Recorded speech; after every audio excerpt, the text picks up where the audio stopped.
yesterday evening. I got a disconnected line. I think I know just what you're feeling. You've always been a friend of mine.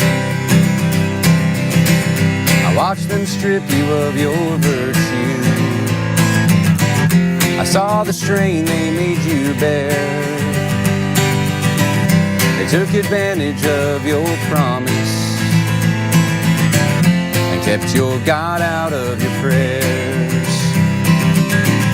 America, I still love you, 'cause I'm a grandson of this place. Mississippi to Ohio, I got roots Plymouth to Jamestown, and I don't want to see your name erased.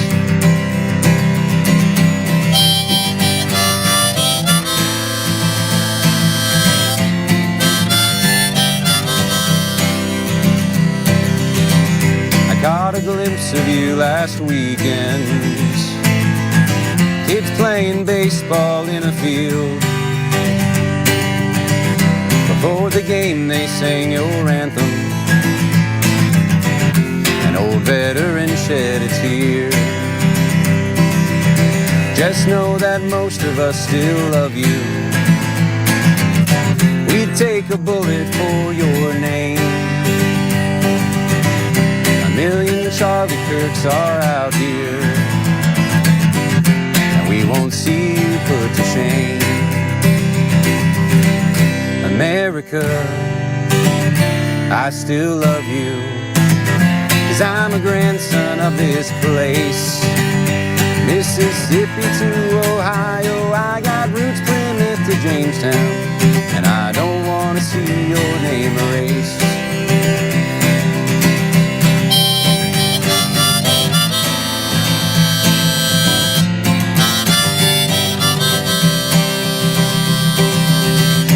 It's been nice writing this letter, thinking on the memories we share. I've never seen you run from danger. You always went where no one dared. And so I hope to see you sometime, when soaring eagles touch the sky. You'll remember what you're here for. I promise I'll be by your side. America, I still love you, 'cause I'm a grandson of this place. Mississippi to Ohio, I got roots Plymouth to Jamestown, and I don't want to see your name erased. America, I still love you. I'm just a grandson of this place. Well, you've been down a couple rounds, but when you wake, they'll hit the ground. America, I will see you again.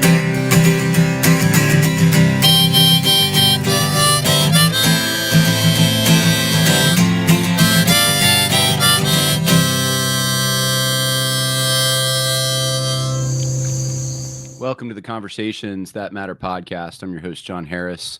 It's a sober day. The last 2 days have been sober days for all of us. 2.5 days.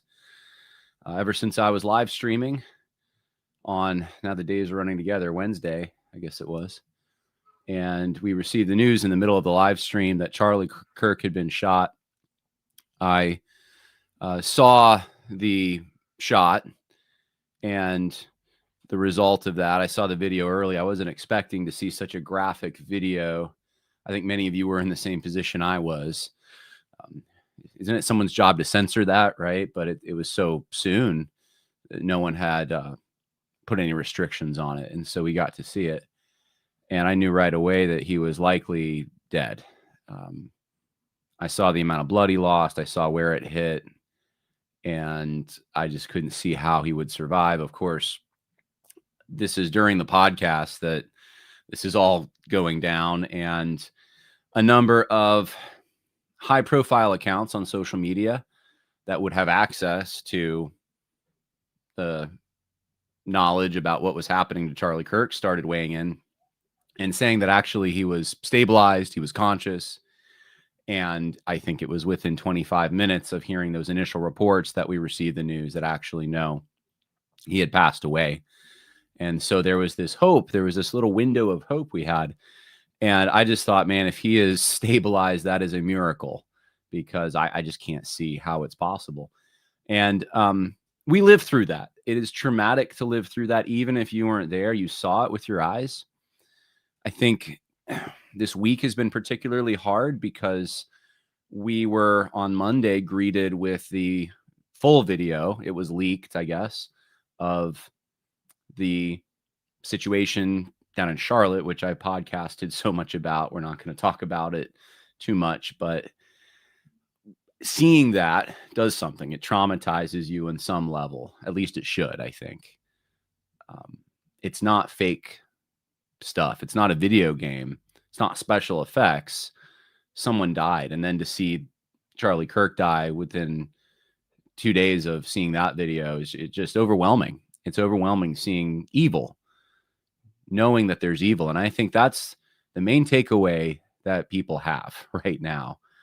They know, even if they don't believe in the Christian God, they don't know if the Bible's true, they do know one thing right now.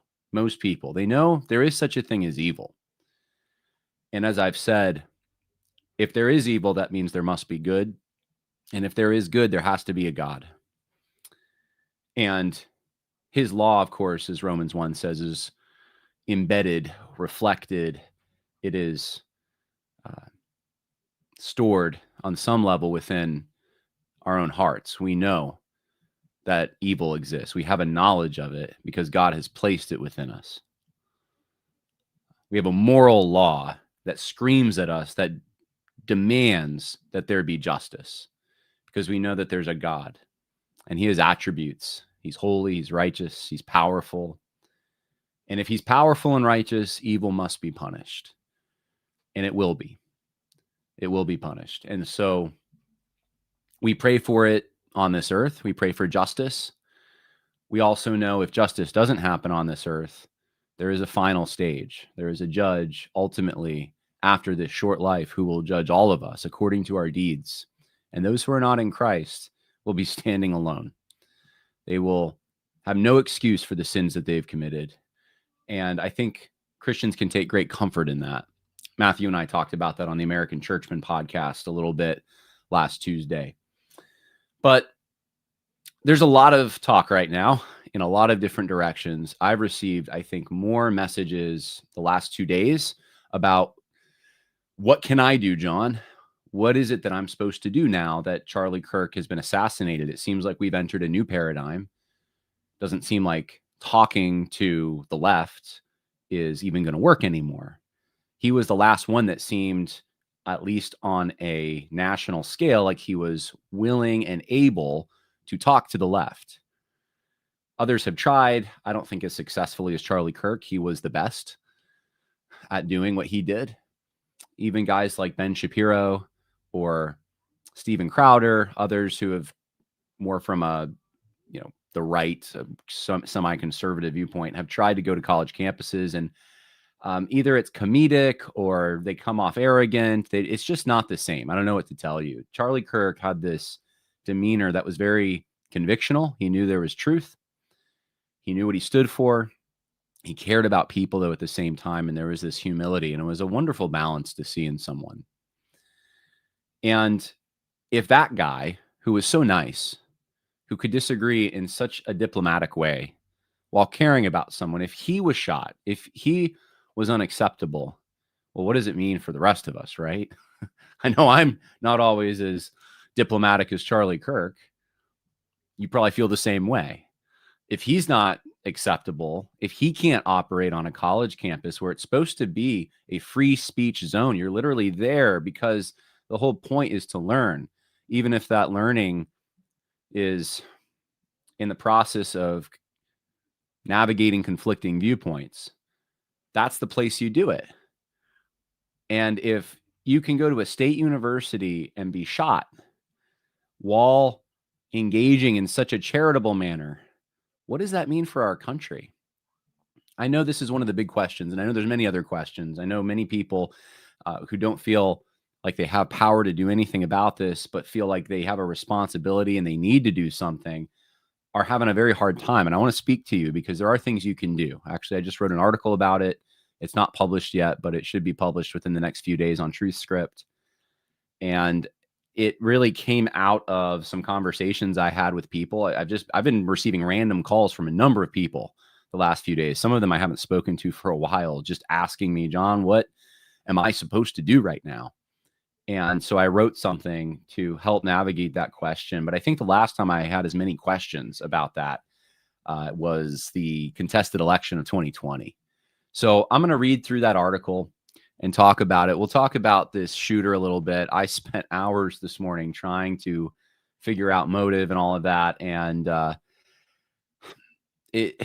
don't want to get into all the details. I had in the early afternoon a plan to do a comparative analysis of the two major theories about what motivated this particular shooter. And I've decided to scrub that. I am going to show you a little bit of evidence. And of course, I am leaning towards this seemed like someone who is radicalized on the left. I've always felt that the whole day, or I've thought that, but there were some moments of being tenuous about it. There was certainly a narrative out there, and it seemed to have a little bit of merit that maybe this was someone who was radicalized in a different direction. At least that's what people were saying. More on a right wing kind of, well, like the other shooter on Wednesday, which we'll talk about, or like the Buffalo shooter, which I might give a personal story about because I actually have 2 degrees of separation, if you will, with that particular shooter, and that was someone who was unapologetically out there to kill racial minorities, and this is a few years ago. But despite what happened on Wednesday, it is without a doubt overwhelming the level of violence the left commits when compared to those on the quote unquote right. Overwhelming. All you have to do is compare January 6th, which the left still is screaming about, with the BLM riots, the largest insurance payout in the history of this country, bigger than any hurricane. It's no contest, really. All humans are capable, though, of sin, right? And there are certain ideologies that justify it more. The left justifies it because if you're a hater, a bigot, an evil person, you're dehumanized, you don't matter. Once you start taking classes of people and dehumanizing them, meaning saying they have less of the image of God, or maybe there is no image of God, we're all animals, and we can get rid of the elements that are holding society back because they're just all guilty. They're guilty because of their identity, not because of their crime. That's very much against God's law, isn't it? And I see stuff like that taking root even on the right, but the left is known for it. The left, I have a university education. I don't even have it queued up, but some of you have seen the college professors. There was one account on X that was just taking inventory of college professors who are celebrating the death of Charlie Kirk and saying, how do these people stay on a state payroll? They need to be fired. And that's absolutely true. And I'm thankful for the people who are doing that. I'd like to think that that's a minority, and I'm sure it is a minority, but it's too sizable of a minority, I'm sure. The left has been like this for a long time. Think of Weather Underground from the 1960s, and remember Obama's connection to Bill Ayers and all of that. There's still this element on the left that if they can't win an argument, if they can't get there through votes, they'll get there through bullets. Even though they're against the Second Amendment and all of that, that's still present. There's a revolutionary mindset. We don't want to wait around. It takes too long. Let's take care of business. And Charlie Kirk was effective. And I have to think that played into why he was assassinated. So I want to talk a little bit about Charlie Kirk, and then we'll get into all of this other stuff. Let's let's play this video. This video might be a little hard for you to hear. I think the volume was a little low. It's a reel, though, I saw on Facebook. And I want you all to hear. This is Charlie Kirk. I know there's a lot of tributes out there, but this one I thought was particularly revealing about his motives for doing what he did on college campuses. So here's Charlie Kirk at one of his events. I don't know what university this is, but it was posted, I think, right after his passing by Turning Point USA. Usually a college campus against Charlie. I've noticed the swing of a college campus. It's totally changed. Charlie now, and it's radically different, and it's so much more fun to watch. What do you attribute that to? You know what it is? The people in this audience are smart, and they're panicking that they're not going to have a country. They're the first generation since George Washington to have it worse off than their parents. This generation is the most depressed, suicidal, anxious, drug addicted, lowest home ownership, poorest, most overweight, directionless. No, I mean, again, this is true. And also, this generation around you has something very unique. Almost everyone in this audience here had their prom canceled because of COVID, had their graduation ceremonies canceled, probably lost a friend to suicide because of all the lockdowns. And they are looking for a country that they can believe in, that they can live in. So I'm not going to take credit for it. These are forces greater than us. We just happen to be at the right place at the right time. Thank you.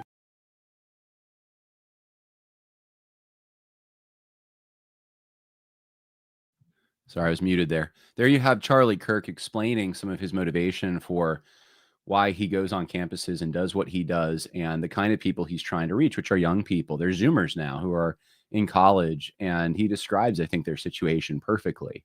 He was effective at reaching Zoomers. He understood the plight that they were in. He understood the conditions that held them back from achieving what the generations that came before them were able to achieve, at least their parents.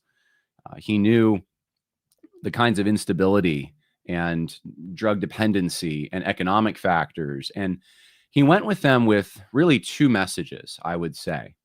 Maybe he would say one. I don't know. I divided into two, though. I think that he went there with, especially initially, a message of conservative, which I think initially meant mostly free market solutions, reflecting the created order, more or less, in gender, how we arrange society to accommodate the two genders, anti-abortion. So there was a social conservative element there, and a strong foreign policy, pro-guns, pro-gun rights, I should say. I think those were the things that he brought. So it was a message of American freedom, but I would maybe put a finer point on it and call it an ordered liberty. He had an ordered liberty that he thought it was far superior to the BLM narrative, to the gender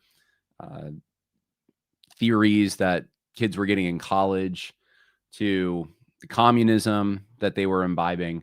He had an alternative that was a better way to live. And I saw this in real time from a distance. So in some ways, someone asked if I had ever met Charlie. And no, I have not met Charlie Kirk. The Yellow Kazoo asked that. Did you ever meet him? I did not. I got close a few times, kind of. I knew someone before he got super big who also knew him and had him over to their house and everything. And I was over so we were mutual friends. So I was over at this person's house, and they really wanted to introduce me to Charlie Kirk. It just never happened. I said I was open to it, but I wasn't a huge Charlie Kirk fan. And I'll explain that in a moment. I'm much more so now, but I'll explain why. And I've had other friends. I still have other friends, many actually, who have met him or are friends with him. So there was a 1 degree of separation there, but I never did meet him.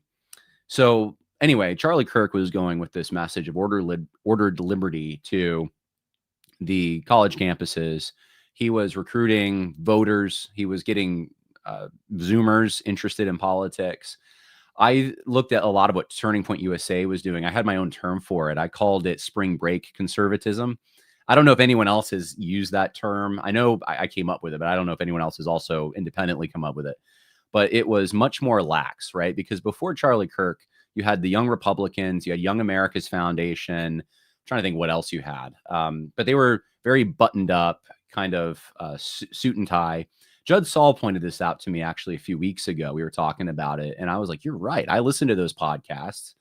I was somewhat in that world. You had the Leadership Institute right in DC. These were, and they are still, organizations that are a little more, I would say, academically focused, but let's just say there are a lot of nerds.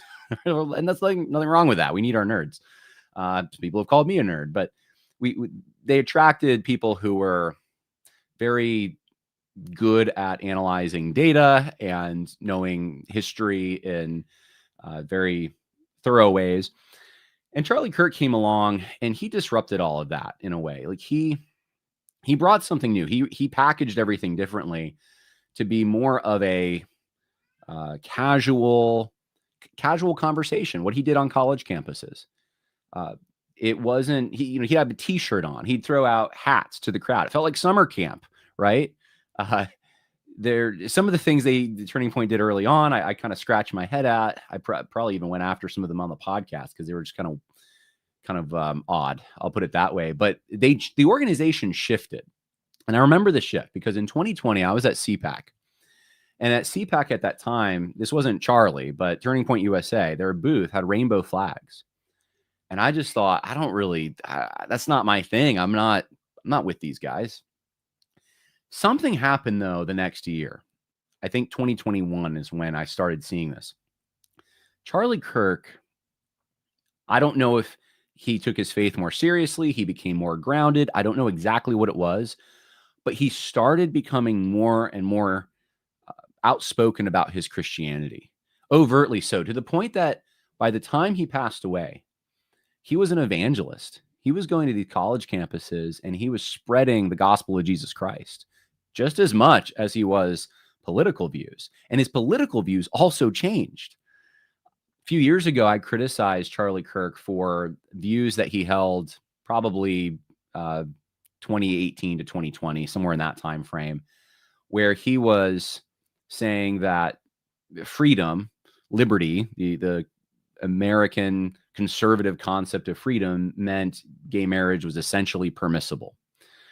And I think he did it on the Dave Rubin show, one of the clips that I played. There was a few clips, but something changed because there were clips people were sending me when I did that episode, even then, where Charlie Kirk was saying, if not the opposite, something that was at least on its way to being the opposite. And by the time he passed away, he certainly was saying the opposite, that the Obergefell decision was bad.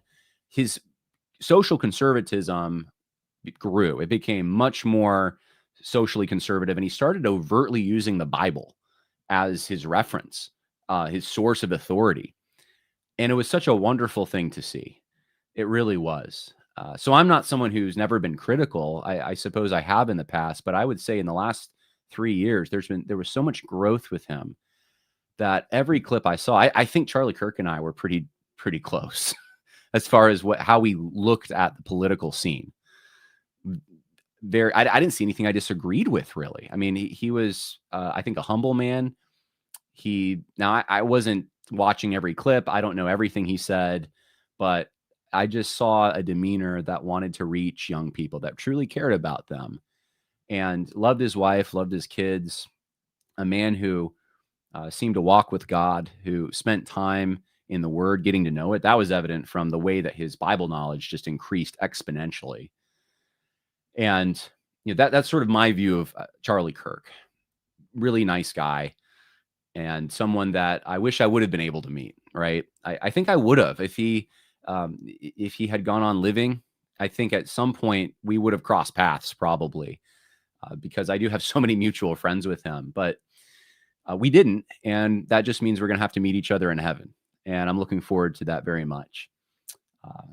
I think it's hard to see any young dad. I was actually surprised he was 31. I did not know that. I thought he was around my age. I'm 36. I just turned 36. So I was like, wow, he's younger than me. And then you ask the question, well, what am I doing with my life, right? It's like, what a 31, and he's accomplished so much. I think he was a brilliant person. He was very diplomatic.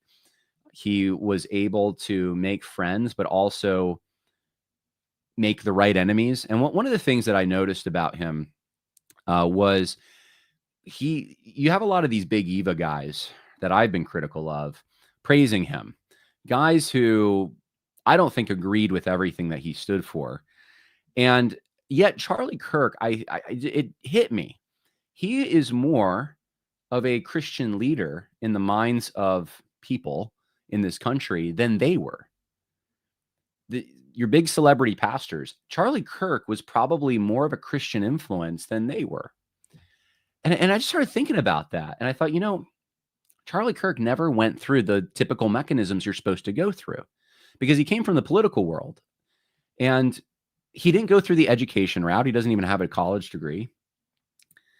The only thing, I was at Liberty University when I saw him and Jerry Falwell Jr. form the Falkirk Center, which fell apart very quickly. It's now the Freedom Center, and it's a great organization. But Jerry Falwell Jr. obviously was gone after the scandals, and Charlie Kirk was gone soon after that.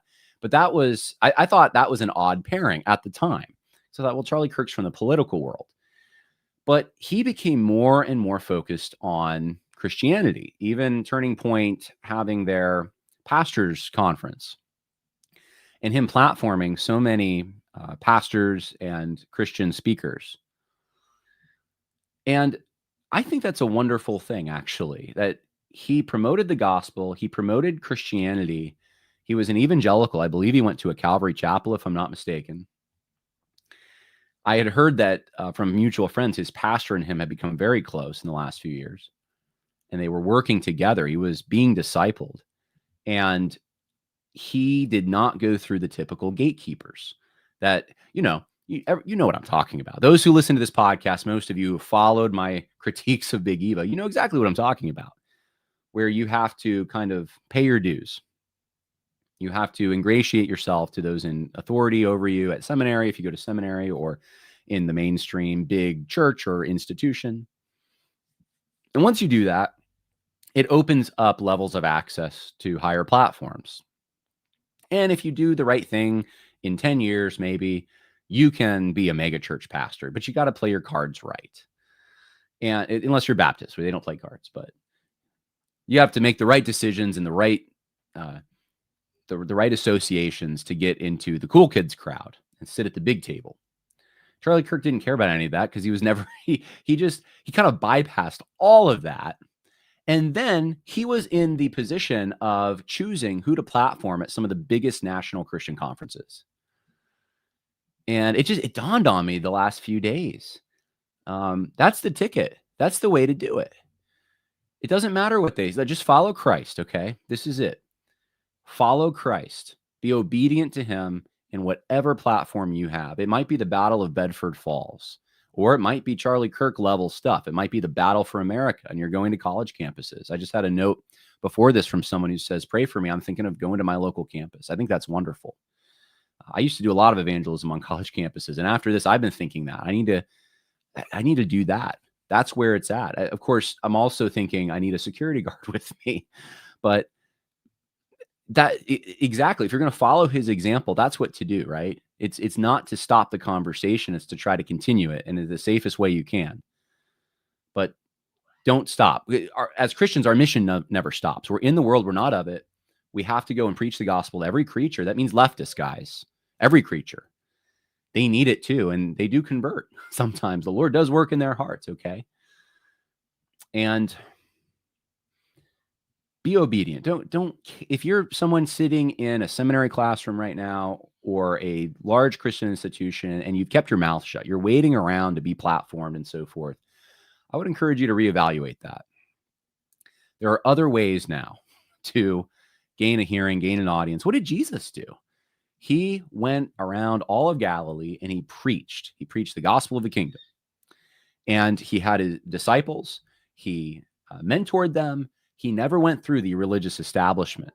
And I would say the religious establishment now, I've just concluded over time, it is so rotten in our country. Be like Charlie Kirk. Be like Charlie Kirk. Now, if you have opportunities that open up, I'm not saying to say no to them. I'm just saying don't wait around for people that have little virtue to take notice of you. In fact, if you have virtue, you likely won't get to the place of authority in any of these institutions. Be a faithful pastor. Be a faithful speaker, be a faithful podcaster, be a faithful father, be a faithful business owner, whatever it is you're doing, do it to the glory of God. It's really that simple. He focused on the people who needed the gospel message the most too. I think of Jesus going to the tax gatherers and the harlots, and Charlie Kirk did something similar. He went to the college campuses and he tried to persuade them. That was his weapon, was persuasion, and he was pretty good at it. He had a great recall of facts. I'm jealous of that a little, not in a bad way. I feel like I read so much. The other day I was reading something that I had written a few years ago, and I thought to myself, wow, this is brilliant stuff. Not to be self-aggrandizing, but I thought this is amazing. And I thought I forgot who wrote it for a second. I'm like, who wrote this? I'm like, oh, right, I did, but I can't remember any of it. So I'm rediscovering it. But I think most of us are like that to some extent. I think Charlie Kirk wasn't, though.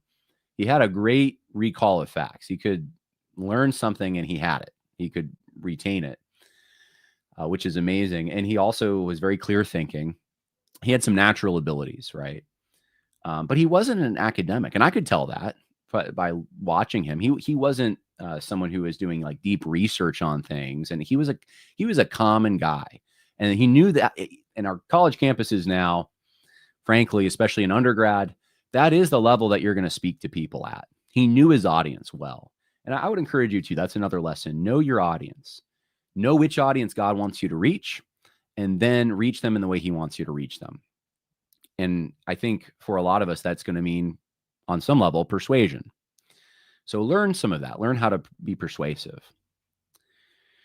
So those are a few thoughts about Charlie Kirk. I'll take some comments, and then I want to talk about the shooter. I want to get to some of the big Eva reactions. I only have a few. And then last but not least, I'm going to get to the article that I wrote for Truth Script on what now? How shall we then live? I've had more people ask me that. And I've given you a little clue as to where I'm going. But yes, I'm going to talk about force and power and violence and all of that as well. But I want to save that towards the end. So if you have a question, put a question mark by it, and I will know it's a question, and that'll be easy for me to get to it. The Yellow Kazoo says, I met him 3 times. Well, good for you. You must have gone to his events. That's great. Mark says, on the same day Charlie Kirk was murdered, over 3,000 innocent babies were murdered through abortion. Love your neighbor for the womb. Amen. Absolutely true. Cosmic Treason says, we can urge the feds to label the DNC, Act Blue, BLM, and Antifa as terrorist organizations and charge all their donors with giving material aid to terrorists. Well, I am curious about what kind of connections we're going to be able to uncover, I'm hoping, with this gentleman. Was it Tyler Robinson, I think is his name, and everything that he was involved with. And I would agree, if we find, we got to find these connections, but I think there's more we can do too. Even without those connections, we can retrieve something called treason that actually Congress has the authority to punish. And we're going to talk about that later in the podcast a little bit.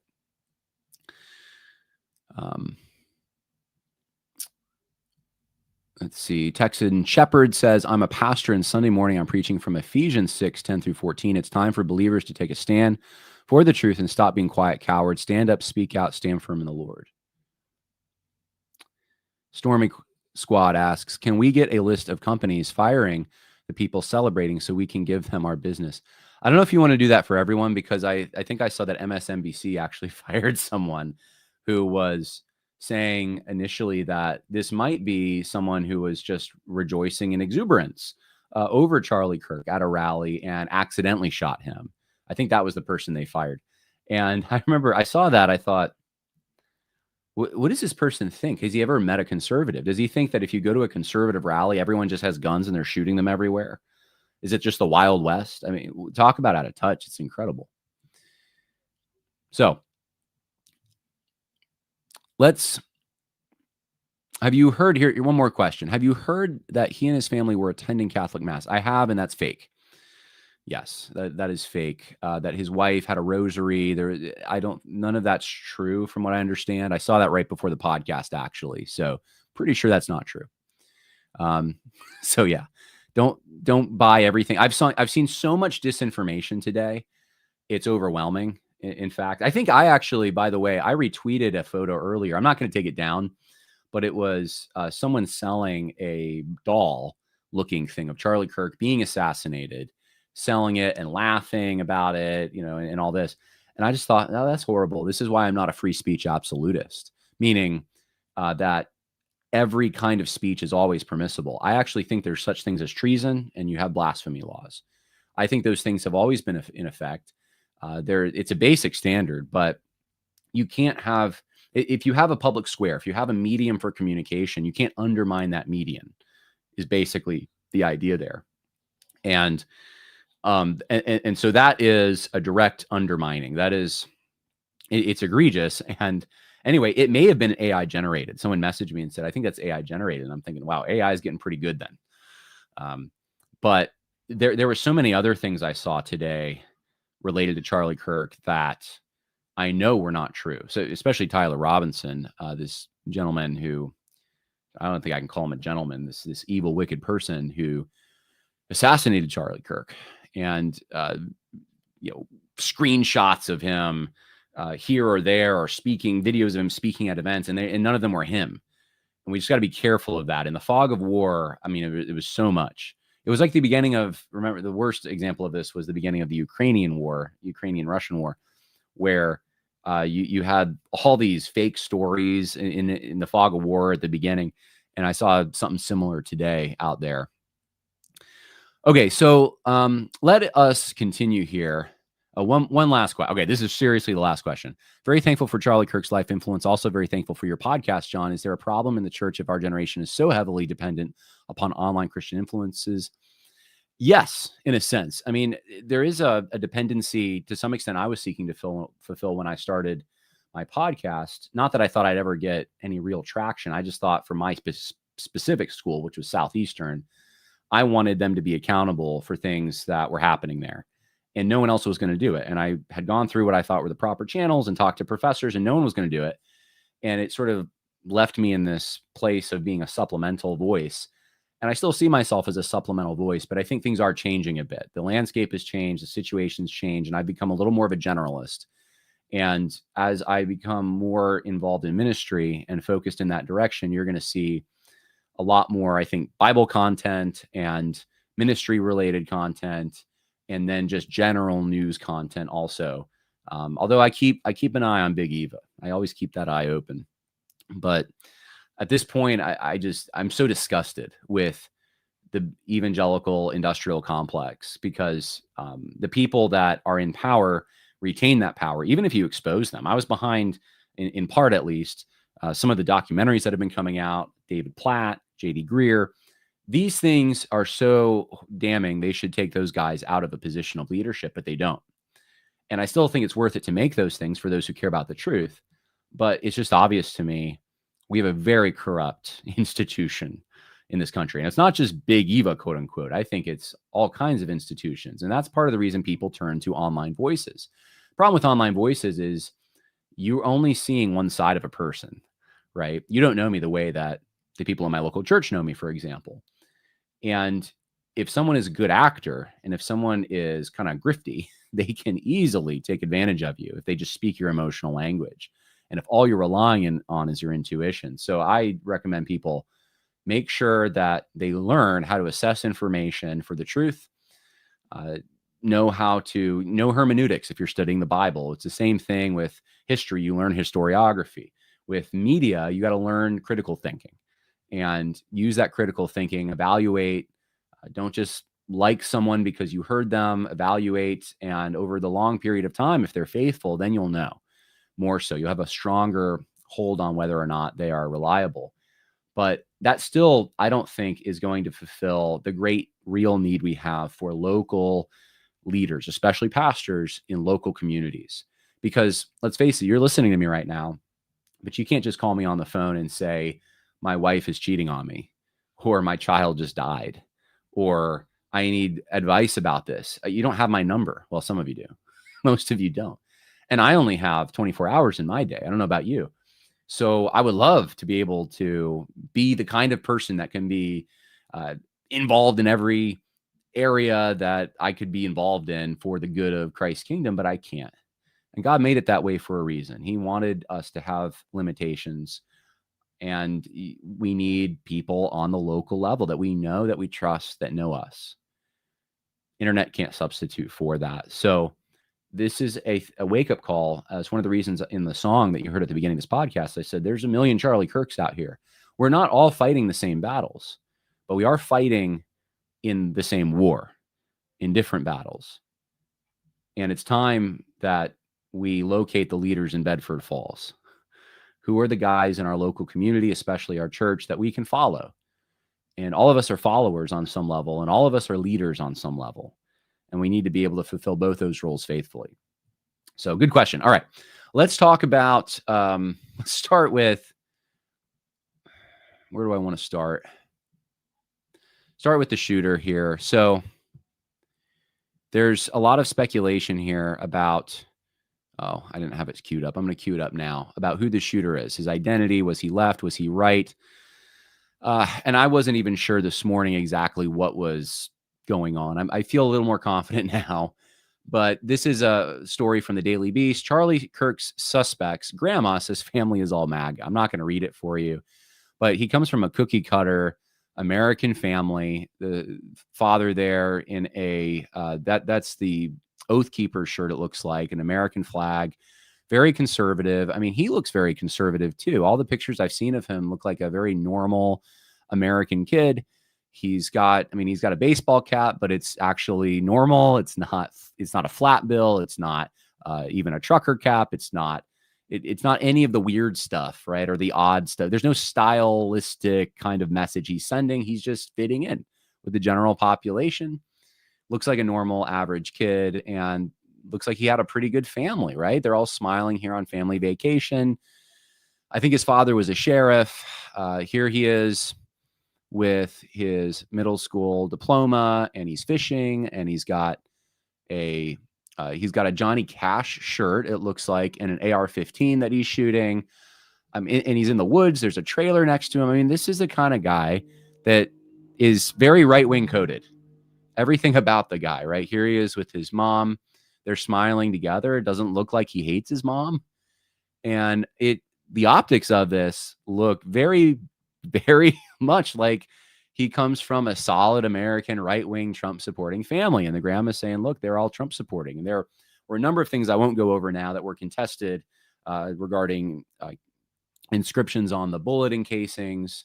And a lot of it takes too much time to explain. You could actually spend a whole podcast just explaining the internet lingo, the 4chan lingo, for what each thing represented. I had to learn things about furries and Pepe the Frog and all kinds of stuff that was contested. You had guys saying this, he sounds like a number of people on 4chan, was it 4chan or Reddit? Sorry, a number of people on Reddit were saying he sounds like a groiper, and look at all these things.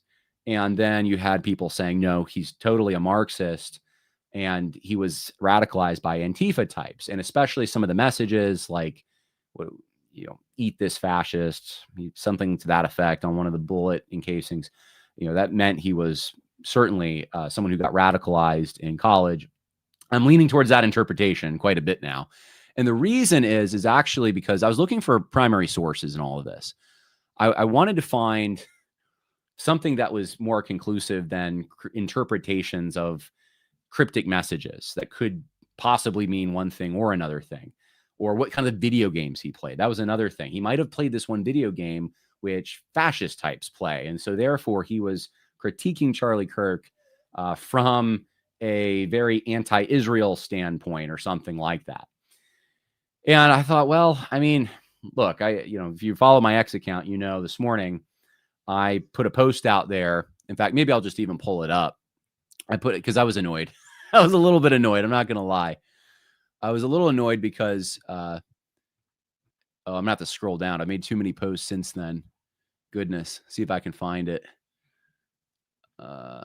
Maybe not. I made a post about Nick Fuentes, and it took me 15 minutes this morning, not even, to just gather the information. Here it is. For those who don't know, Nick Fuentes is a podcaster who has a what he calls the Groiper Army. And he's been banned from YouTube, but they have a very strong presence on Rumble and some other social media platforms. And how best to describe him? He, I don't even know if I want to be honest with you. That's all you need to know. I do not recommend him at all. I think he's honestly a man of low virtue and not a good political source one bit. He's more of an entertainer. But anyway, he made a video last night that was, I don't know how you would put it, he was eulogizing practically Charlie Kirk. He said he had disagreements with him, but then he started saying what a Christian man he was, and that's why they killed him, and he's a great guy, whatever. And so I was just like, you know what? I bet if it wouldn't take me 10 minutes to just find some crazy things he said about Charlie, and it didn't. It only took me 10 minutes, and I only went back 3 months. Just in the last few months, in the last few weeks, Nick Fuentes was saying things like Charlie Kirk was not a serious Christian. He lied for a living. He was owned by the Jews. He was ugly. He should F off. He had zero integrity. I mean, that's just very recent stuff. So anyway, I put that stuff out there. But I will say this. With all of that, I didn't think, my mind didn't jump to, well, yeah, I get one of the members of his audience obviously must have killed Charlie Kirk. I didn't think that. There's all kinds of people out there that do all kinds of things. There's unstable people. So I don't know. But it's possible. I mean, he's very critical. And when you're very critical about someone and you're saying that they're a threat to the country because they're doing the business of a foreign agent, they're on the payroll of a foreign agent, they have no integrity, and they're probably the number one voice now on the conservative right. And Charlie Kirk was either there or getting there. He's probably the most influential. Then, okay, I guess I could see someone feeling like they had to take matters in their own hands, but the left is much more violent. The left says things that are way worse, right? So I'm still thinking it's a lefty, I would think. But yeah, I mean, someone that knew how to use a gun, somebody like, all these thoughts are going through my head. But then this came out. And this is from a journalist. And actually, she keeps posting stuff, so I'm probably let's see what the latest thing she's posted. Okay, this is from 6 hours ago. This is from not a right-wing reporter, I don't believe. This is, what's the name of the journalist? Well, it's from the UK Guardian. So this is not exactly your paper for conservatives, but everything they know about the killer. After nearly 2 days of searching, authorities announced they have him arrested. Kash Patel said that Robinson was ultimately arrested in Washington County. Okay, we don't care about that. Let's see. He had stuff like "Hey Fascist, Catch" on one of the encasings. "O Bella Ciao," if I'm pronouncing that right, an anti-fascist Italian anthem. There was different interpretations of this I was finding, but many of the interpretations are saying this is an Antifa reference. Let's see. She interviews, Anna Betts is her name. Okay. We have additional reporting. This is what I wanted to read you from Tyler Robinson's high school associate who played video games with him. The friend who asked to remain anonymous said Robinson had expressed sentiments to him that were critical of Donald Trump when they were hanging out several years ago, despite the rest of his family being broadly conservative in their views. The friend acknowledged he could not be certain about Robinson's more recent political views, as they lost touch after graduating Pineview High School. Voting records show Robinson was unaffiliated with the political party ahead of the 2024 election. So you do have testimony from a friend saying he came from a MAGA family, but he was not supportive of Trump. Now, I realize, Nick Fuentes wasn't either. Nick Fuentes was against Trump too. And the other theory out there is he's this Groyper character, but I'm leaning towards very strongly this guy was indoctrinated and went the more Antifa route. High school classmate says Robinson was only leftist in his family. So when you have a classmate saying he's a leftist, that doesn't fit the Groyper stereotype, the fan of that particular podcast. In a phone interview on Friday, someone who said they were friends with Robinson in high school who wanted to remain anonymous said that the suspect was pretty left on everything and was the only member of his family that was really leftist.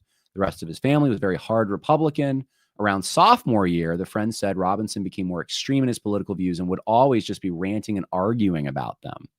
The friend said they played video games together a lot in high school and noted that the bullet engraving with the arrows was a reference to Hell Divers 2, which he mentioned earlier. He said that the arrows specifically were in reference to calling in a big bomb that exists in the game called the 500 kilogram. So you got to know all this online lingo, video game lingo, to even understand what's going on here. When the friend said the news on Friday, he said that he was shocked. I knew he had strong political views, but I never thought it would even go this far. So, and then of course, people were saying that video game is a video game fascist play, and other people saying, no, it's the opposite of that.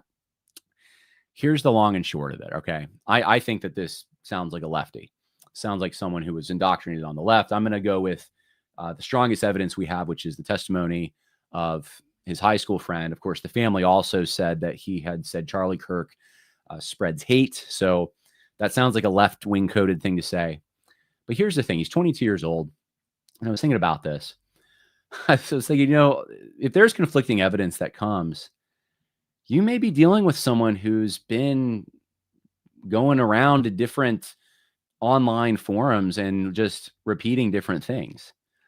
I've been paying attention to all the stats, right? I bring those to you on the podcast of Gen Z because it fascinates me a little, but it's also our future.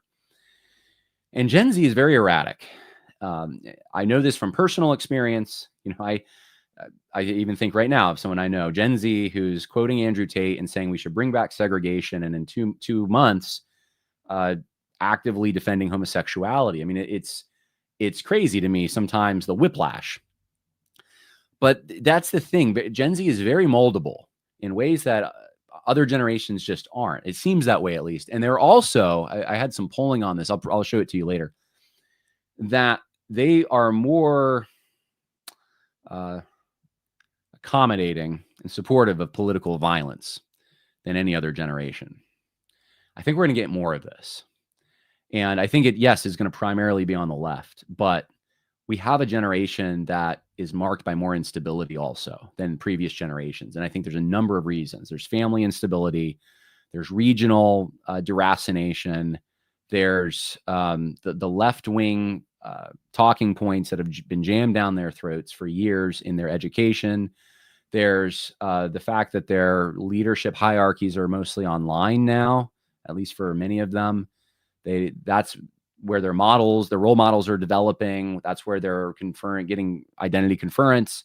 That's where they're making friends and relationships, is mediated through this fake world. And in this fake world, you have everything from sexual activity to violent activity to all kinds of things, and you don't suffer the consequences. It's all just on a screen. That's how it's mediated.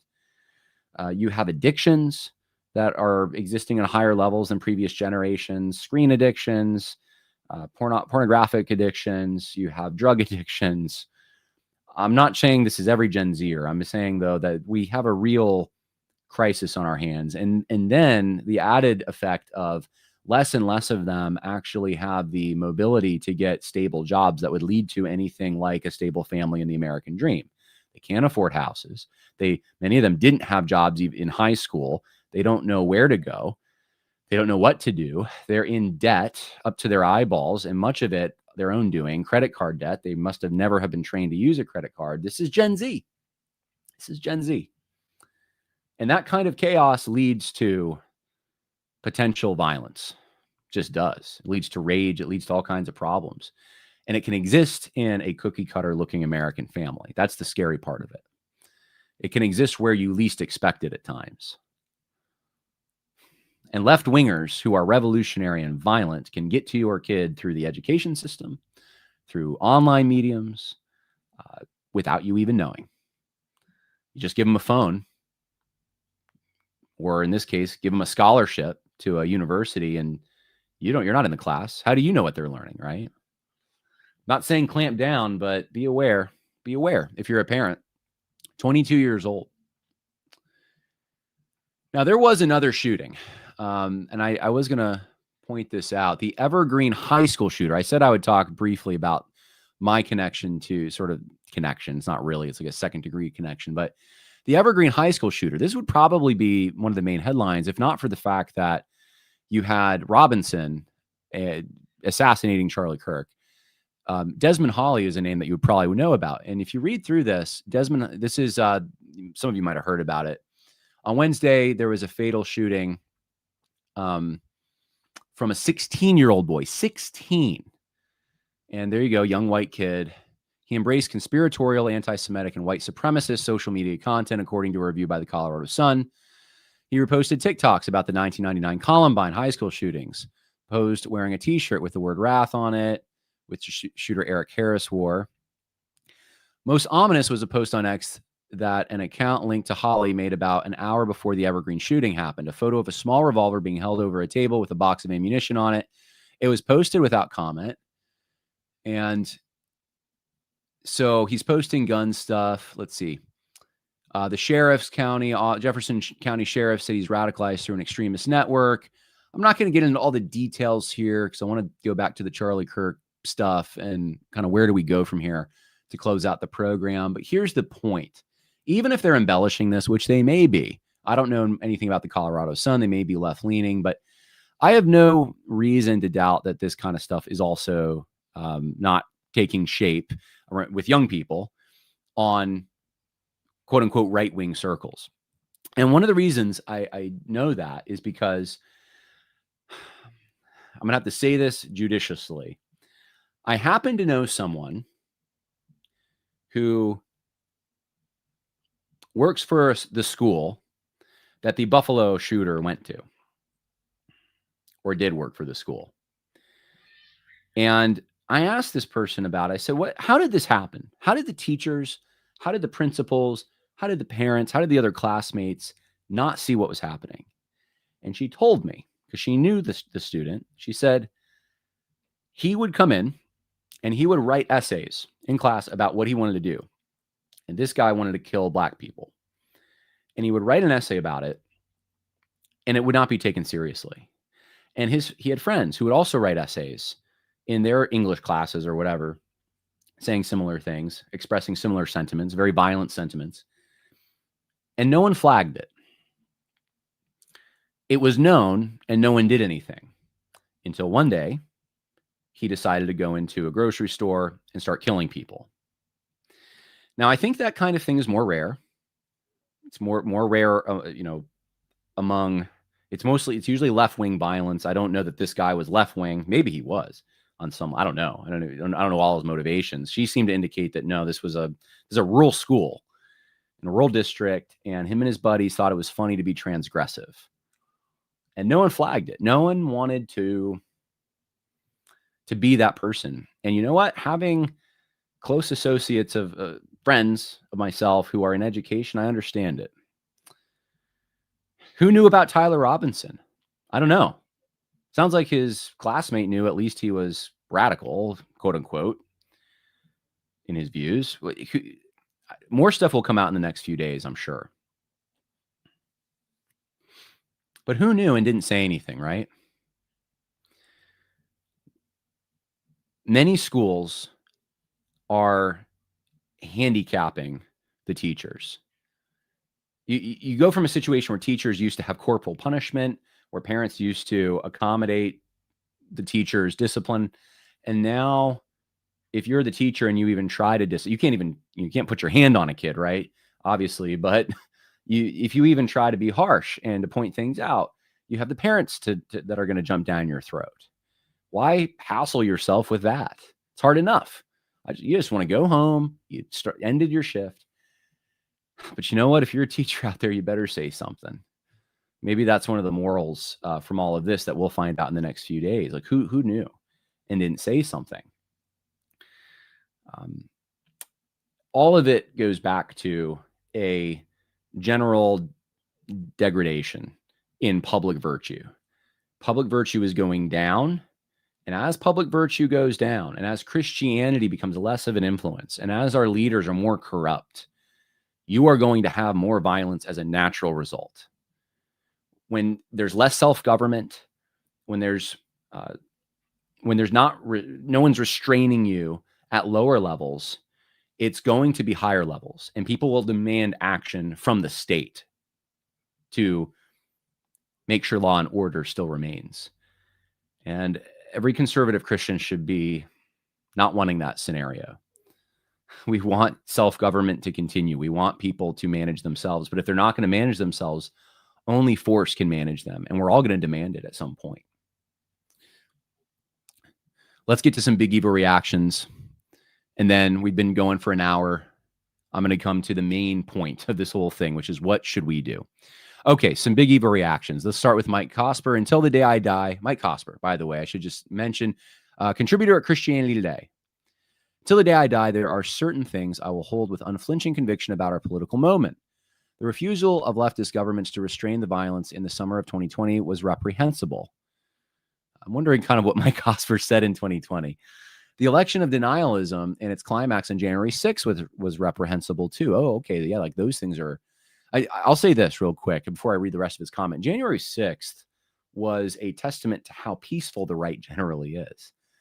Given all the access that they were given, you've seen the videos, being let into the Capitol on a day when they're as mad as a hornet because they believe the election is being stolen.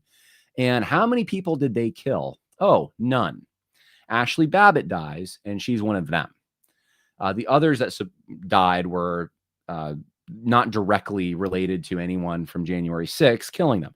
It actually speaks to, I mean, can you imagine the left-wing protesters getting the same equal access? It wouldn't be the same. Anyway, Mike Cosper. The assassinations of Charlie Kirk, Brian Thompson, Melissa Hortman, and the attempted assassination of Steve Scalise, Justice Kavanaugh, President Trump, and John Hoffman are also profoundly reprehensible. No side has a monopoly on political violence. There's this conclusion. Both sides use the language of war and existential threats. The atmosphere is poison. It needs leadership to be transformed. Most leaders seem hell-bent on nursing grievances, which inevitably feeds the escalation. So I read between the lines. Trump is not the kind of leader that is helping this. He's a bad guy in all of this.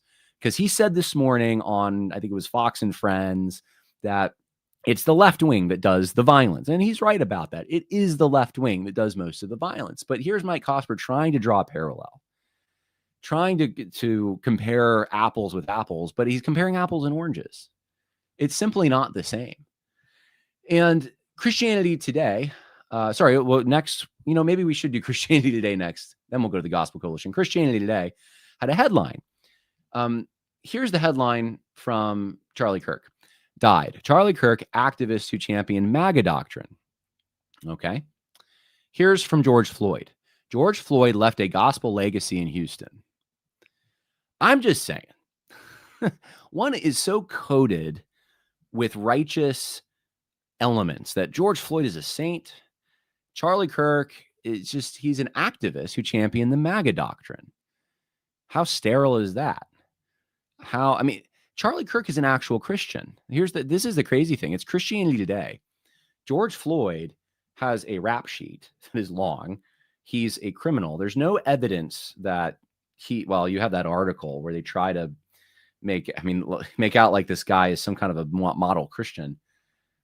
Charlie Kirk actually was a model Christian. He was proclaiming the gospel on college campuses, being faithful to his wife, raising his children, and platforming pastors. You would think Christianity Today, a magazine that is supposed to be the premier evangelical magazine with direct involvement at its foundation with people like Carl Henry and Billy Graham, you would think that they would be just in horror that Charlie Kirk, this Christian who was sharing the gospel on college campuses, was martyred.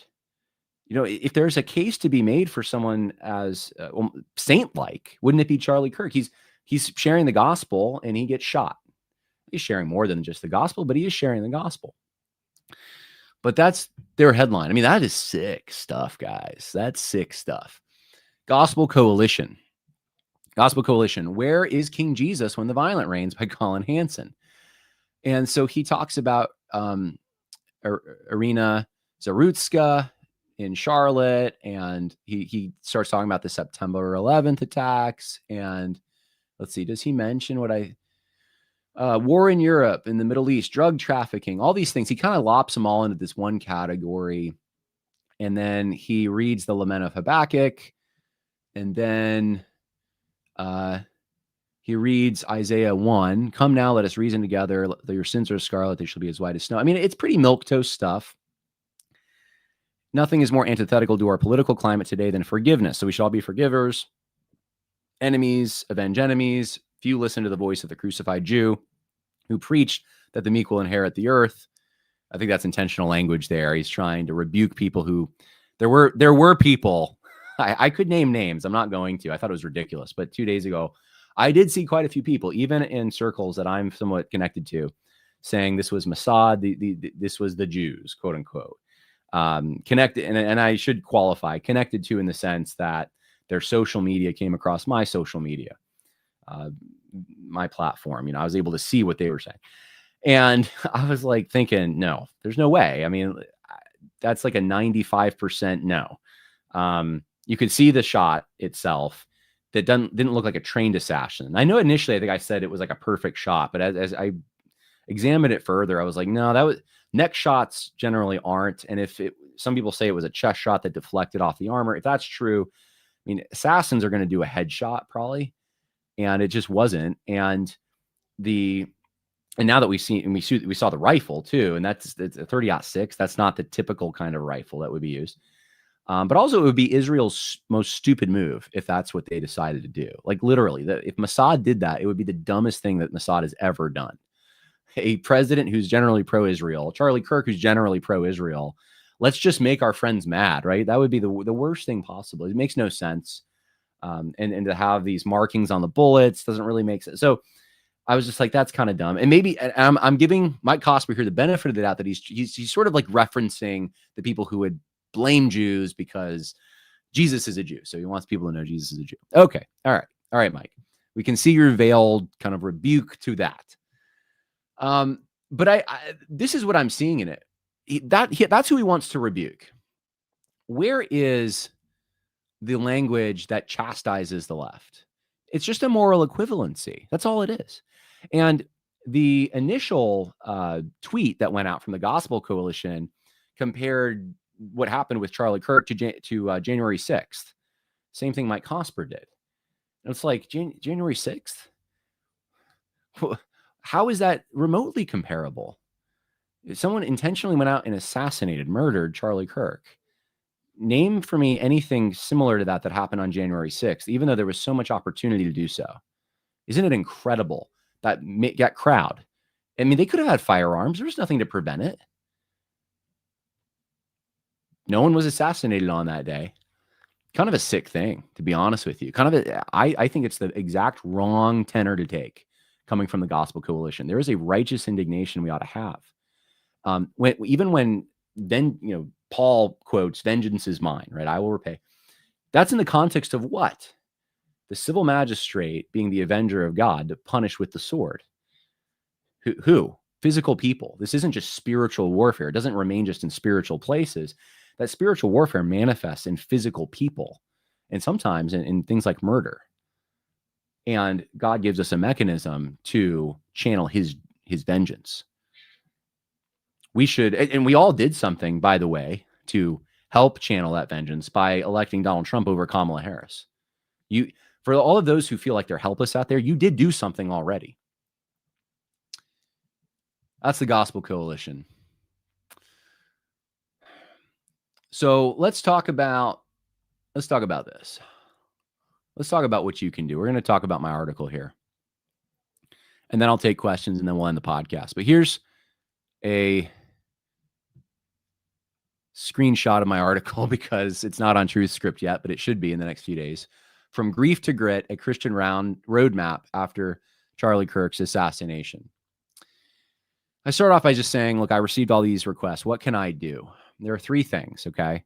Now, you can also give money to the family. I didn't mention that, but I'm thinking big picture here. What can I do? Number one is pursue virtue. Your first assignment as a Christian man is to pursue a life of faithfulness to your Creator. This is the not only what God calls you to do, but it is the example set by Charlie Kirk. If you have not repented of your sins and put your trust in Christ, now is the time. If you are not living for Christ in your daily life, now is the time. Discipline yourself to live a life that threatens the kingdom of darkness at every level. If you are not actively using the fundamental weapons God gives to every believer, prayer, scripture meditation, and active obedience in your work, church, and family life, it is time to secure that foundation first. In case it was not already obvious, sin, the world, and the devil are waiting to devour you and those you love in countless ways, from the content you consume online to the DEI policies that actively threaten the physical lives of your children, like we recently saw in Charlotte. Your baseline spiritual, mental, and physical health rests on your virtue. The cardinal virtues are bravery, wisdom, courage, and self-control. There's going to be a talk that's coming out in a few days from Michael Foster. I was at his conference and I talked about counterfeit virtues. There's a counterfeit version of all these things. And I talk about what that looks like, but get the real deal, get those real virtues. Do not be like the men who talk about wanting to do something good in the world as long as it is big and important, but never showed the discipline in their personal lives to prove themselves capable of being faithful in little. You will have moments in your life when taking a public stand is necessary, but you must first learn to take a stand in private to be ready for those moments. And I mentioned later on the article, I'll just say it now. Most of the men, the great generals will say, right, the men of violence even in history that you look up to and admire were only able to be those kinds of men because they had training beforehand. They had done things necessary to get them to that point. Very important point, I think, to make. Let's keep going with this. Pray imprecatorily. Pray imprecatorily. We have imprecatory psalms that are models for us. And those psalms are often ignored in modern evangelical circles, unfortunately, because of their harshness. But my friend, Pastor Sean McGowan, has written a short book called Psalms That Cursed, attempting to recover that practice. McGowan says that the enemy love and imprecations are not completely incompatible. In other words, you can love your enemy and you can pray for curses on your enemy in certain circumstances. Jesus himself used imprecatory language against Jerusalem in Luke 19:44 when he proclaimed God's judgment. Israel's enemies would tear you to the ground, you and your children within you. That's what Jesus said. Another pastor, Tim Bushong, put to music a rendition of Psalm 110, which is an imprecatory psalm. And the last verse goes like this, and we sing it at my church, by the way. The kings who fight against my Lord shall taste his wrath and meet his sword. Upon their corpses he will look, then drink to vengeance from a brook. Now, if your church can't sing that because that's just too edgy, that's too violent, too racy, what's the Bible then to you? What do you think is supposed to be done with some of these things? I mean, you got to answer that question. I'm not answering it for you. I'm just saying you have to contend with it. It's in the Bible, right? There's times for this. And I think now is one of those times.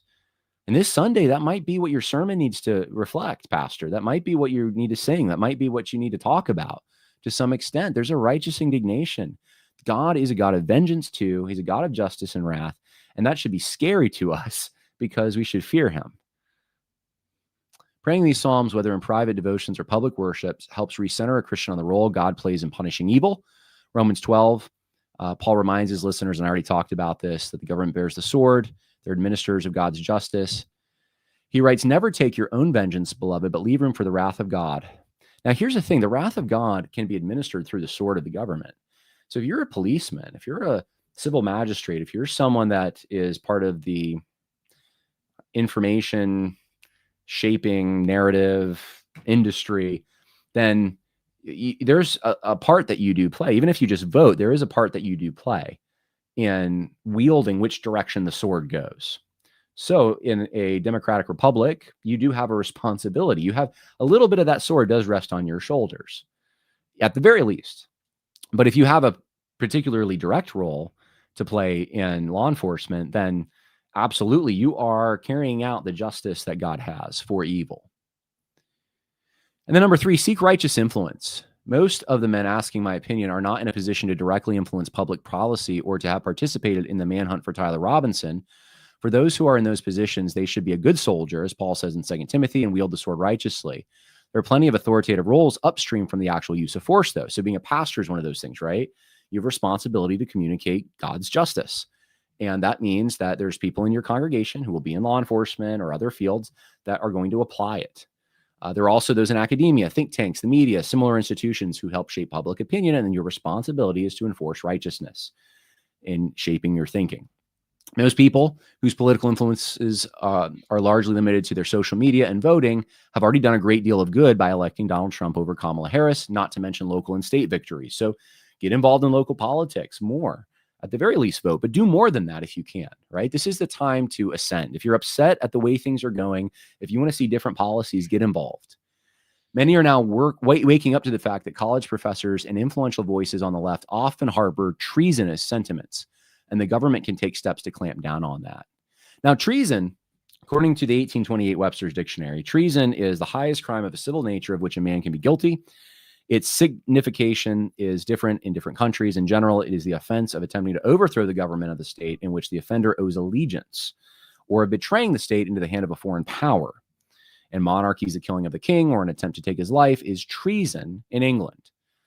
In the United States, treason is confined to the actual levying of war against the United States or in adhering to their enemies, giving them aid and comfort. Now, I probably should have found Blackstone's definition on this. This is what you're getting in my sort of quick scramble before the podcast. I think that captures it, though. Treason is undermining the very basis for the civil government in particularly egregious ways. So, yes, making direct war on the government, but also calling for a revolution against a government that you should have allegiance to, disrupting the law and order in that way. Now, this is something Congress doesn't do anything about. This is part of the problem. Treason used to be something that was taken very seriously. It is not anymore. And I think as treason is not taken seriously, so patriotism wanes, okay? You have to recognize that some of the college professors out there, I had some of them, are basically treasonous. They want, in some cases, actual violence against the president or politicians they disagree with.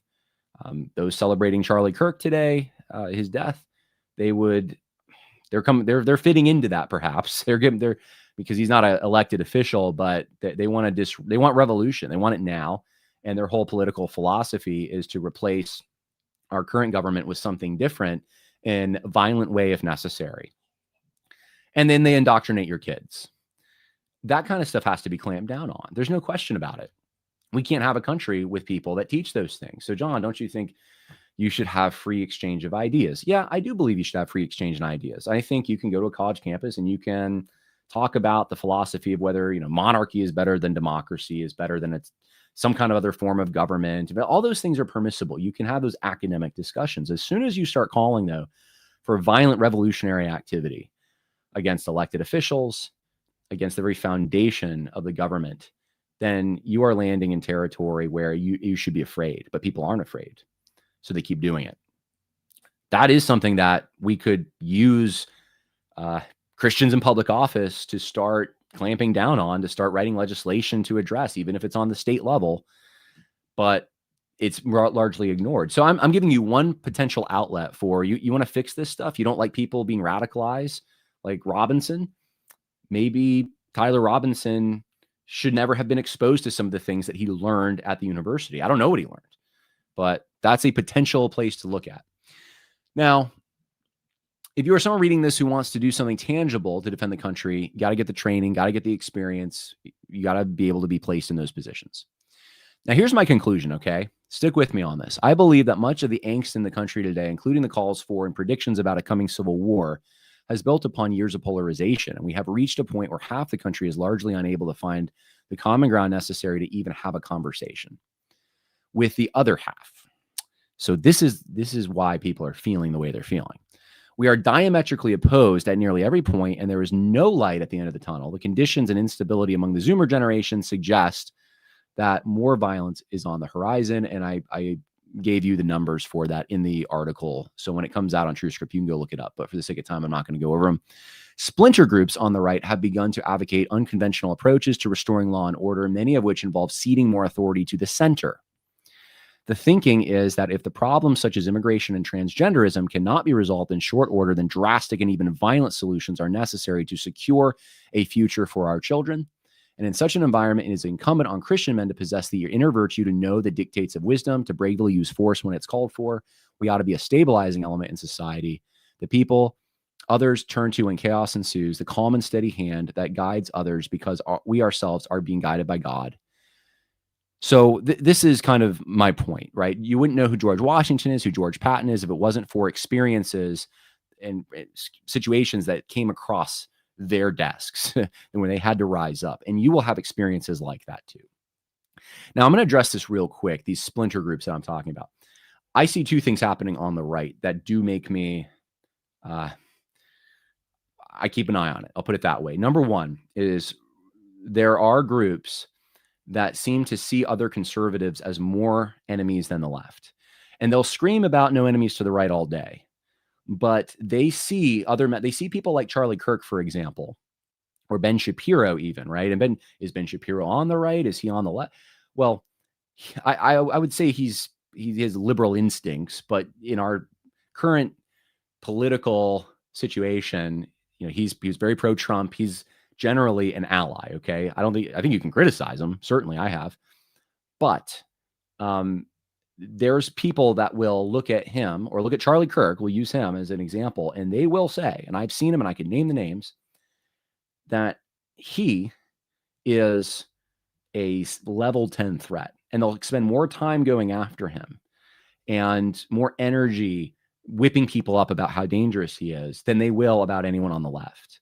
In fact, there are splinter groups who think it would be better to elect Gavin Newsom, perhaps, than it would elect Donald Trump again.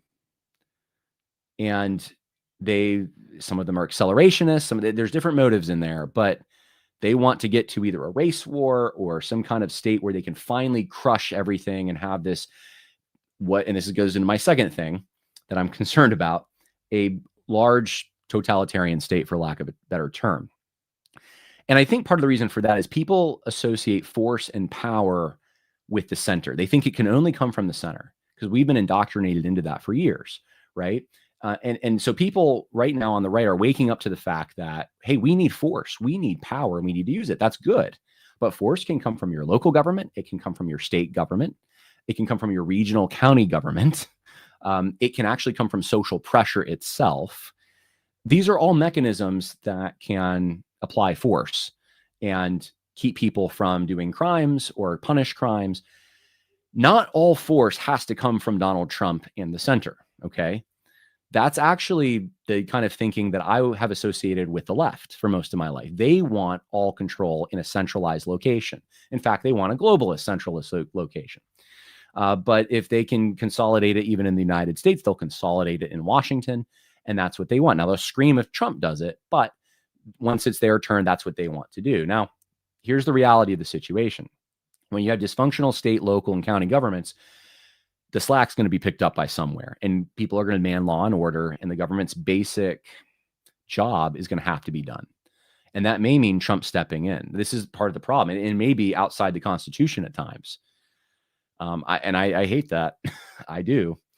But when you have a total social breakdown, when men aren't being men and you can't find them in your local communities, it's going to come from somewhere. People are going to demand it.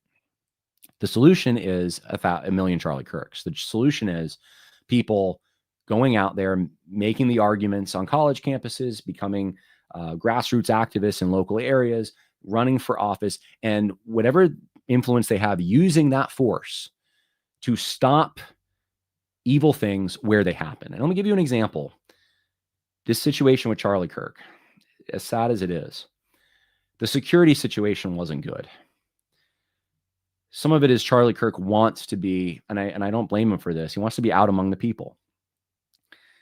He had his own detail, his own security detail. But there were people at the event saying, I was able to come into the event. I never had to show ID or anything. The school had minimum security that day, according to eyewitness testimony. And we see the results that happened. Now, if there had been on any other level, if the security had been taken seriously, they probably would have caught a guy on the roof. They would have noticed there's someone on the roof. Same thing with Trump's Pennsylvania thing, right? Someone should have noticed that.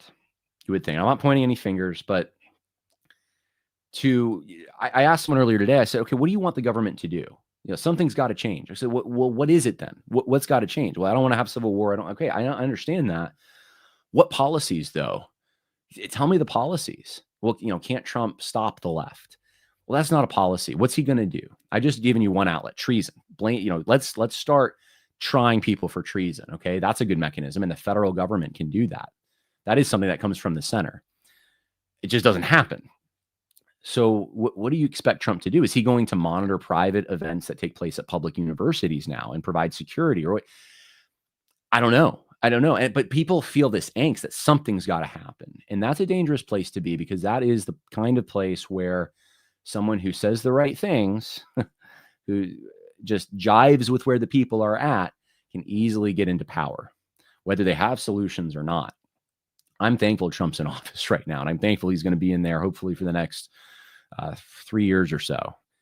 But we are in a volatile spot, and it's so incumbent now more than ever for men of virtue, men who don't want to do the job, who'd rather just grill on the weekend, to take political power. If you're a righteous man who can wield the sword, we need you. We need all hands on deck. This is a wake-up call for all of us. Charlie Kirk's assassination is a wake-up call. They might be able to shut up Charlie Kirk temporarily, but his voice is louder in one sense because now he's a martyr and he's immortalized. And in another sense, there's a million of us now, and we should all be getting on our college campuses or doing whatever it is that the Lord has you at work that he has for you to do that you're not doing. Get busy, guys. Get busy. That's my friendly correction to some of you and my encouragement to those of you who are already pitching in a hand. Keep doing, keep going. I just think it's the Lord's mercy that Trump is president right now and not Kamala Harris. Well, I think Erica Kirk, Charlie Kirk's wife, is about to make an address. So I'm going to get off the podcast. I will take just a few questions and then we will go. And if you're still out there streaming and you want to see her address, you can go do that. Cosmic Treason says, who should we focus on calling, John? State assembly person, governor, senator, representative, the president? For the treason thing, I'm assuming, I think all of the above, I suppose. If you're in a state that would, I don't want to really do that in my state because I think they'll weaponize whatever it is against conservatives. If you're in a red state, though, it's much easier to do these things. If you're in a blue state, you have to do the initial work of flipping the state, which means local grassroots stuff. So maybe it's calling, maybe it's you getting out there and running for councilman or school board and starting somewhere. Let's see here. More comments. Some people have met Charlie in the stream here. Treason is also betraying duties to one's own people and putting them in danger of even taking the train, i.e. by importing Africans. I'm assuming maybe this is in reference to the importation of thousands of, they're not really from Africa, I guess, but they're from Haiti, right? And they're going to, is it Indiana? I talked about that on a podcast. I don't know. I'm not an expert on it. You could look it up. Is that treason? I mean, I would say that is undermining our people. It is a bad thing. I don't know that it would be an academic definition of treason, though. I think that's a policy thing. It's bad, though. There's no doubt about it. It's bad. It's just not. I don't know if it's direct enough to be treason. Maybe some of you would disagree, and you can find Blackstone's commentaries. I read them years ago on treason, and you can put the comment in the section and show me where that is. Okay. Look at how many people, Crystal says, around the entire world were upset about this, hurt and disgusted. He stood up for his faith on Jesus and Jesus being the only way. This was a spiritual battle, not political. I think it's both. Political battles often have spiritual dimensions behind them, right? There's an interaction between the spiritual and political. They're separate, but they interact with each other. There's points of interaction there. Somebody else says, we don't get to choose the time we are born. It's wartime, as it obviously is. That's just what men have to deal with. If you're in Chicago, it sure is, depending on where some people are living in sleepy small town America, and a lot of these forces aren't there yet, at least in a way that's obvious. And I would encourage you, keep it that way.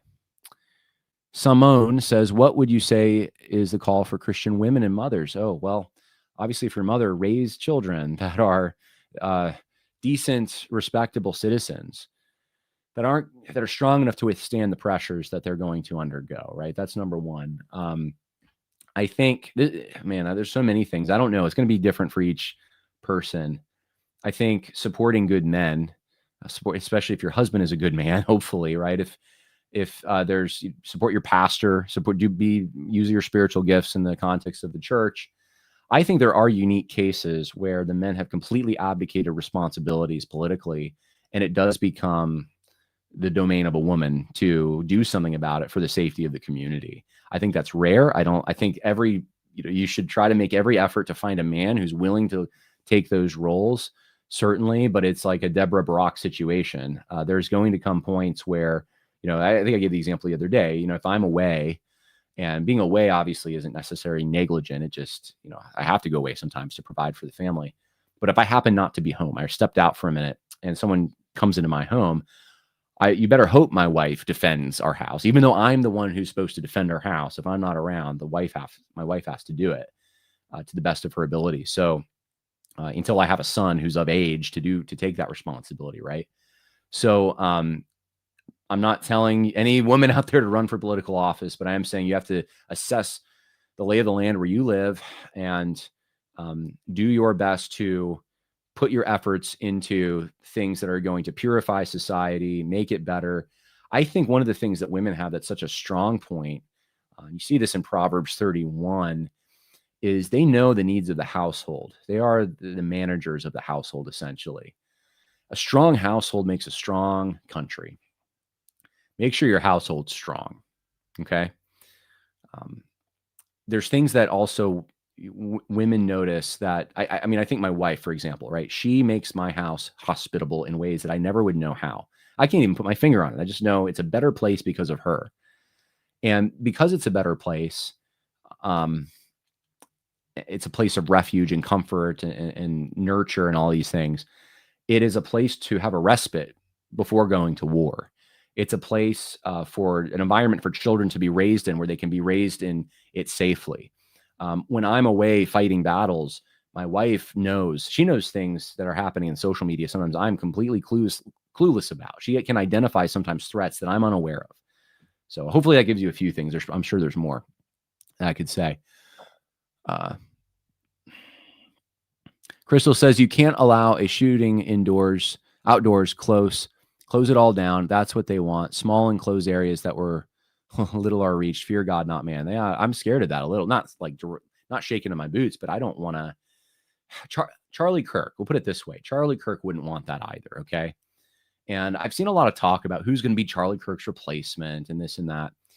It's not going to be someone who's, and I don't know that you can ever replace him, but if someone's going to be going to university campuses and doing the kind of thing that he did, it is going to be someone that's like him. It's not going to be someone that has beliefs diametrically opposed to his. It's also not going to be an arrogant person who is just bloviating with their own pride and narcissism, if you want to use that term. It's going to be someone with somewhat of a humble and direct demeanor, who's confident, who's Christian. I don't see it being someone Jewish or Roman Catholic. It's going to be someone who is a Protestant Christian who believes in the conservative vision for this country, who wants to spread the message of Christianity as well, because that's what Charlie Kirk was. And anyone who tries to take that place and doesn't do that, they're not really replicating what Charlie Kirk was doing. Wait, John wants treason laws, but not in blue states because he is scared of it being applied to conservatives. Whoa, holy double standard, Batman. No, it's not. I'm saying that it would be twisted. It wouldn't be a treason law. It would be just an anti-free speech law of some kind that the left would twist into forcing. I mean, we already have this basically, right?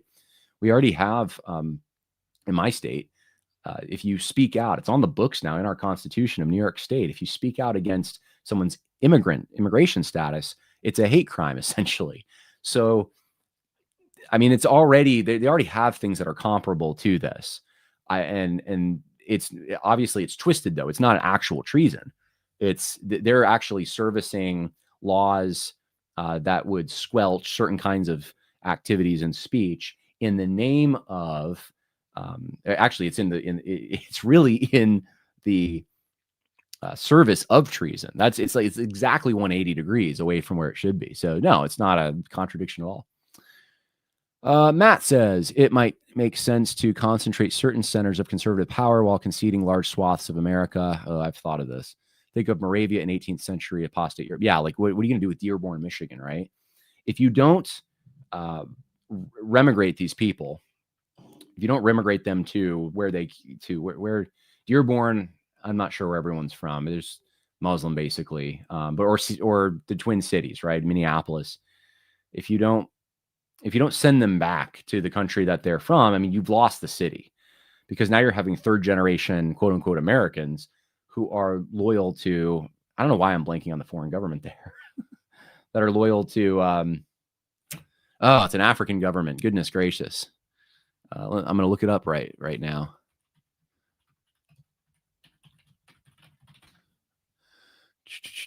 I don't know why I'm blanking on it for some reason. Someone put it in the chat what country I'm thinking of in Minneapolis. And it's not even coming up on my it's not Kenya. No, it's not even coming up on a basic search here. All right, someone's going to get Somalia. Thank you, Clayton. Somalia. It's Somalia. When you have the politicians are Somalian, the food's Somalian, the language is Somalian. So what do you do with that, right? You'd have to either give it up and say that's sort of like the zone that they can do their own thing, but they're not part of us, or they have to go back. Once these areas grow out, especially, you're left with little options, right? If that region gets bigger and bigger through immigration and through just the population growing, you've got problems, right? All right. Brianna Hill says, I agree. The Harris household, her podcast is one I always look forward to, even as a grandmother. I don't know. Is that an actual podcast, or you're just saying you wish my wife had a podcast? I don't know. Okay, I'm going to have to end the podcast, guys. It's been good. I appreciate you streaming, and I would just recommend go check out, I don't know where it would be streaming, but Erica Kirk is supposed to make some comments. So I hope this was helpful to you. Check out the song, by the way. It is on Spotify now. I think it's on iTunes. Wherever if it encourages you. That's why I created it, just to sort of in memory of Charlie Kirk, but just also everything that's been happening, just kind of the grief we feel for America. I wanted to channel that and encourage you. Hey, America's not all gone. Okay. It's still there. But it's a garden with weeds everywhere, and we need to get to work. Okay.